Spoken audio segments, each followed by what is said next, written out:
everyone, my name is Kessa McEwen, horticulturist at Berkshire Botanical Garden, and I am here on this lovely late spring morning to show you Yakisugi, or Shou Sugi Ban, the ancient Japanese method for wood preservation. So humans have been using this technique for hundreds of thousands of years, but it really became popularized in Japan in small Japanese fishing villages where fishermen were noticing that piers that had been subjected to fire were better at withstanding the ocean and the salt water than ones that had not, which popularized it as a building material.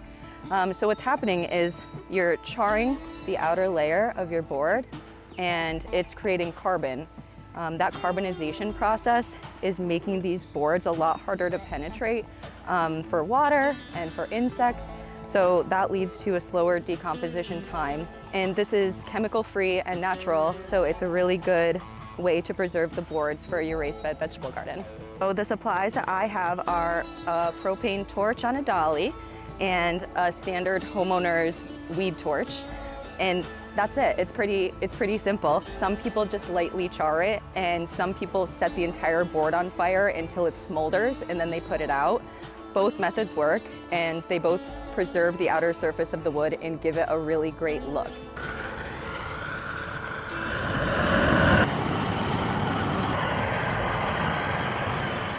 You should also make sure that you're getting the entire surface of your board.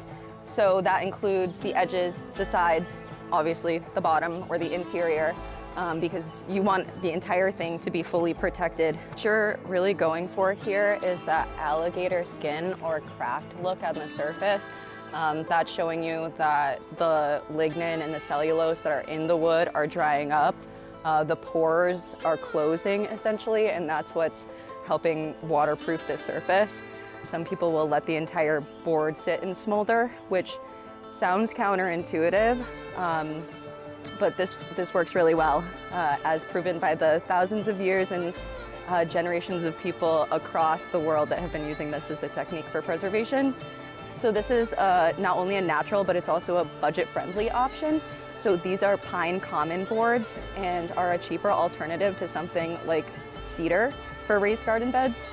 So by using this preservation process, you can make these boards last a lot longer than they normally would untreated. But here is where it gets a little bit messy. So I would recommend wearing gloves. I'm taking a stiff bristled brush, not a wire brush, because I find that's a little too stiff for what I'm looking for. And you want to brush off the charcoal. You always want to do this with the grain of the wood, not against it. And you can see you're left with this really beautiful product that doesn't resemble that pine common board that I started with. Has kind of a more modern look. So this is a finished product. This is a 3.5 by 3.5 raised vegetable bed in our vegetable garden.